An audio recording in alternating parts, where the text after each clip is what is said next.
This is the PowerShot V10, and it's Canon's new compact camera that's designed for vloggers and content creators. I mean, just look at this design. It goes with the whole old adage that form follows function. And to be honest, I think it's a really brave decision from Canon. I don't think the design is perfect by any means. I know a lot of people don't particularly like it, and there are a lot of things that I'd change functionally, to be honest, but I sort of see this as a version 1 of a camera that's designed by use case philosophy. It's a direction that I've mentioned before in previous videos that I made about Canon since the R5C. They're making cameras for how we use them. And they're not the only ones that are doing this. Sony is also doing it with the ZV-10. There's a long road for camera manufacturers along this path though, but I think the bravest ones are going to be the ones that make the farthest departures from the idea of what a camera is. And that's what's interesting here. The PowerShot V10's biggest competitor isn't another camera manufacturer, it's the device in your pocket, the smartphone. But before we get into that, let's take a look under the hood. It has a 20.9 megapixel 1-inch CMOS sensor and a 19mm 2.8 lens without any zoom. So you're gonna have to crop in post if you want to get a little closer. The camera is capable of recording 4K video at 30 FPS and full HD video 1080p at 60 frames per second. It also has built-in Wi-Fi and Bluetooth connectivity for easy sharing of photos and videos with Canon Camera Connect. And although I didn't actually get a chance to give it a go because Camera Connect, why did they name it that? Canon Camera Connect still needs to be updated to include the V10. Not a train smash though, because it seems like the regular Canon Connect fare, which is reliable and relatively easy to use. Although I would like them to take that a little bit further, but you know, that's for another video. Taking a look at the design, every choice here is to accommodate vlogger style creators. It's small, it fits in your pocket, it weighs 211 grams. There's a flip up touchscreen display instead of flipping out to the side, which is better when you're vlogging. And this makes it easier to hold and less conspicuous when you're vlogging in public. The only button on the front is the record button, which I think is perfect. It's all about quick whip out and capture moments. You shouldn't be fussing with the aperture or f-stop. You're supposed to be making sure that you're making content and enjoying the moment, and the V10 is supposed to automatically capture the best quality footage so that you can be focused in that moment. There's no viewfinder, which emphasizes the fact that to me the camera operator is meant to be in front of the camera, not behind it. There's a built-in robust and sturdy kickstand that allows you to articulate the camera to just about any orientation on a flat surface. This is super nifty and would have come in handy for quite a couple of shoots that I would have had on the road recently. And it gives you the option to capture unique footage from unique angles. You can put this in really strange places, and you don't have to whip out and attach a gorilla pod, for instance. It's just there, built in. The only bad thing that I can say about this is that you have to open the LCD in order to take out or put away the kickstand underneath, which is a little bit annoying and a little bit finicky. It's also got its own built-in battery that charges with USB-C, which can be a hassle for some people because you can't replace the battery while you're shooting if you need to. For some people, that might not be the biggest problem. And if you've got like a battery, maybe a 10,000 milliamp battery that you're carrying around, like a portable one, you can also just keep it charged with that. And possibly my favorite feature, and one that's probably going to win a couple of people over, is the fact that it functions as a webcam when it's plugged into a PC over USB-C. And if you're a streamer or just want to look good in online videos with your next meeting, that's a big deal.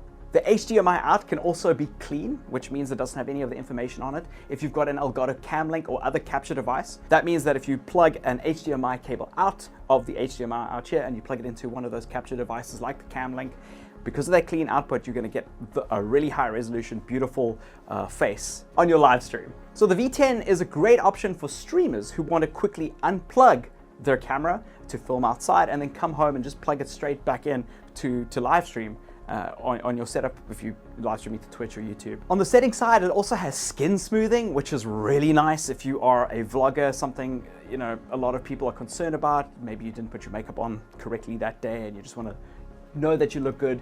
That's sometimes a barrier to entry for a lot of people when they are filming vlogs, and it's built in. No judging people about vanity. I've seen a lot of people put that in their reviews about vanity and stuff.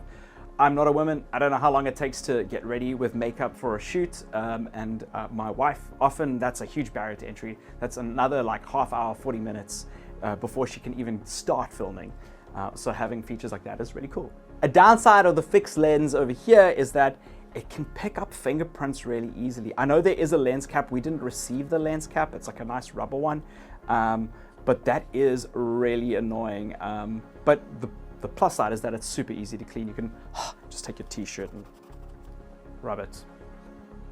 I need a better t-shirt. The camera uses movie servo autofocus for video, and autofocus points can be tapped on the LCD while you're vlogging. And of course, it's got face tracking autofocus. As far as stabilization goes, it's only got digital image stabilization, which means that once you've activated the stabilizer, it's cropped in on the footage, which is not something you'd like when you vlog, especially when something's only at like arm's length. I actually don't really mind a shaky camera, especially for vlogs, because I'm more understanding it's the way that it's filmed and the environments that it's filmed in.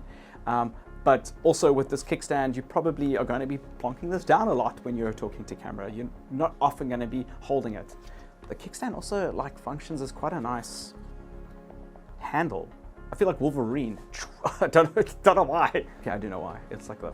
On the top, you get some pretty powerful built-in stereo microphones, which I think are the biggest that I've seen on a camera. It looks like a Tascam or a Zoom, you know, like, hold on, what's going on? But it's got a built-in camera as well as the audio device. If you'd rather use like a Rode Wireless Go, like I'm using right now, or any other microphone, there's a mic input here on the side, but there's no way to mount it on the standard body. You need to make sure that you've got the bundle that comes with the small rig cage. And here's the small rig cage. This is it. It's a cool addition, and I actually think it's a cool consideration by Canon to work with small rig to create something like a cage like this. And I think that maybe version 2 will have a lot of really cool accessories. Think of GoPro, what GoPro's doing with all these like rad accessories for these devices and modding them to the way that you make videos, because not everybody makes videos and vlogs in the same way, and you can accommodate yourself by, you know, making sure that you've got the right gear for it. It costs a little bit more, but I actually think it's a cool addition, and I recommend spending the extra amount for the bundle, because it's likely that you're going to want it later, and it's going to cost more separately. And I also wonder how easily accessible these kinds of accessories are going to be in a couple of years' time, especially if they're out of stock. When a new one comes out, you're going to want it. It's not the perfect cage or design, however. The stand really struggles to come out when it's on, and using a shotgun mic on the side definitely gets in the way of the footage. But I'm sure there's a way to work around. The lapel mics are actually probably my best solution. To wrap up my thoughts around the PowerShot V10, I'm going to have to frame this with a few questions and scenarios. And you're probably thinking a lot of the same things. Firstly, it's got the same sensor as the Canon G7X Mark III, which is a great vlogging device in and of itself. It does cost a little bit more, but because it's got optical zoom, it might still be the camera for you to buy over the V10 if you can find this one in stock. But the kicker for me is that all the parts that matter for content creators of the G7X are actually inside the V10, and it's cheaper. It's got live streaming. It's got this camera flip out screen like the G7X does. It's more pocketable and lighter than the G7X, quite significantly, noticeably lighter, and it shoots 4K. Unfortunately, it also inherits some of its downsides, like both of them have rolling shutter in 4K. But for this price range, it's hard to complain.